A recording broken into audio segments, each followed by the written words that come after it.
नमस्कार दोस्तों, ASB news India के डिजिटल पैनल आपके अपने Facebook page, YouTube channel Amrish Baliyan पर आप सबका हार्दिक स्वागत है, अभिनंदन है।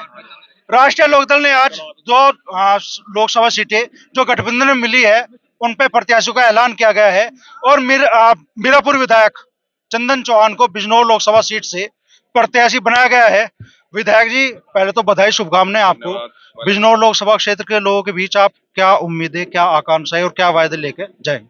देखिए, सबसे सर्वप्रथम स्वर्गीय चौधरी चरण सिंह जी को, स्वर्गीय चौधरी अजीत सिंह जी को याद करते हुए मैं बिजनौर की जनता से ये आश्वस्त करना चाहूंगा कि जो विश्वास हमारे नेता माननीय जयंत चौधरी जी ने और देश के यशस्वी प्रधानमंत्री आदरणीय नरेंद्र मोदी ने मुझ पर करने का काम किया है, उसे बिजनौर की जनता की सेवा करके, खून पसीने से सींच के मेहनत करके, सड़क से लेकर सदन तक उनके लिए मेहनत करने का हमेशा प्रयासरत रहूंगा। पूर्व में भी बिजनौर की जनता ने विश्वास मेरे स्वर्गीय पिता संजय चौहान जी के साथ दिखाया था और स्वर्गीय चौधरी अजीत सिंह जी उस समय थे और बहुत अच्छे संघर्ष के साथ, बड़े मार्जिन के साथ मदद करने का काम किया था।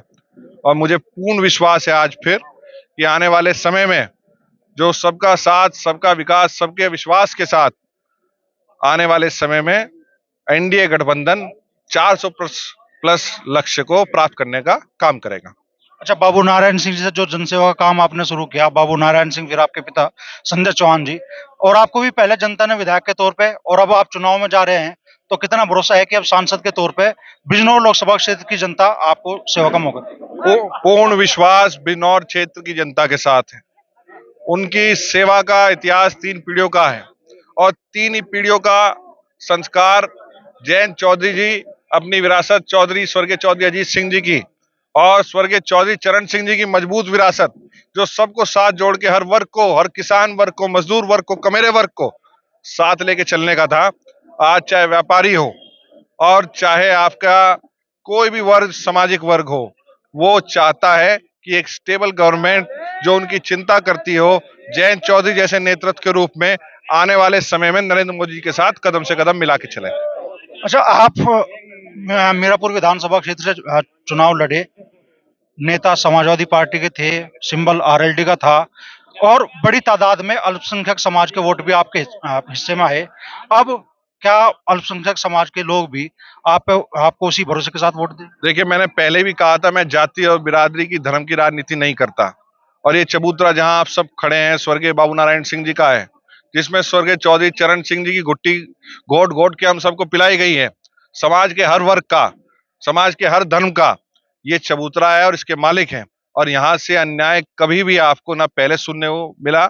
मैं एक बार को सामाजिक जीवन और राजनीतिक जीवन छोड़ सकता हूँ, पर अपने घर पे आए, अपने चबूतरे पे आए व्यक्ति का अपमान नहीं सर। तो क्या उम्मीद लेकर आप बिजनौर की जनता के बीच में जाएंगे और क्या लग रहा है कि बिजनौर की जनता क्या जनादेश 2024 के चुनाव में देने जा रही है? देखिए, 2024 का लक्ष्य साफ है।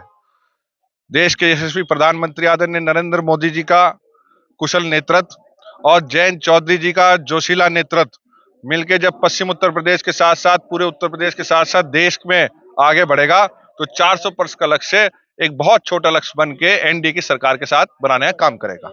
एक आखिरी सवाल, 10 साल हो गए बिजनौर लोकसभा क्षेत्र की जनता को, एमपी लगभग नदारद रहते हैं। आपके पिताजी चुने गए थे, उनकी सक्रियता थी, लेकिन उसके बाद कुंवर भारतेंद्र जी के साथ में यही अनुभव लोग रहा, बाद में मुलुक नागर जी के, क्या वो कमी अब पूरी होगी? देखिए, पूर्व में हर व्यक्ति का अलग कार्यशैली होती है। मैं आज अपने परिवार की तीसरी पीढ़ी में हूँ, लगभग 70 वर्ष हो गए। जब तक मेरे स्वर्गीय दादाजी ने राजनीति करी, मेरे पिताजी सामाजिक जीवन और राजनीतिक जीवन में नहीं आए। जब तक मेरे पिताजी जीवित रहे, मैं राजनीतिक जीवन में नहीं आया। उनकी जाने के बाद एक पगड़ी जो बाबू नारायण सिंह जी के परिवार की थी, आदरणीय स्वर्गीय चौधरी चरण सिंह जी के सपने थे, उनको पूरा करने का राष्ट्रीय लोकदल के प्रत्येक पदाधिकारी, भारतीय जनता पार्टी के प्रत्येक पदाधिकारी के साथ मिलकर बिजनौर की जनता का दिल जीतने हम बिजनौर जाएंगे और वहां साथ में, क्योंकि हम स्थानीय और सब साथ रहने वाले, आज से संबंध नहीं है, पूर्व के संबंध है। सब एक दूसरे के हुक्के के, शादी के, ब्याह के, बैठने के, उठने के, दुख सुख में शामिल होने के संबंध हैं और उन्हीं संबंधों को चाहे चुनाव लड़ें या ना लड़ें, वो बादस्तूर पीढ़ी दर पीढ़ी जारी रहते हैं और आगे भी जारी रहेंगे। चुनाव एक माध्यम है, राजनीतिक सफर एक माध्यम है।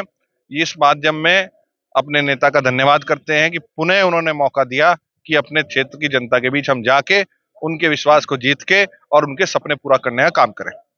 तो बड़ी बात चंदन चौहान कह रहे हैं कि 3 पीढ़ियां उनकी राजनीति में हैं और वो भी उसी परिपाटी को, जो जनसेवा की परिपाटी उनके दादा बाबू नारायण सिंह से शुरू हुई थी, उसे पूरा करेंगे।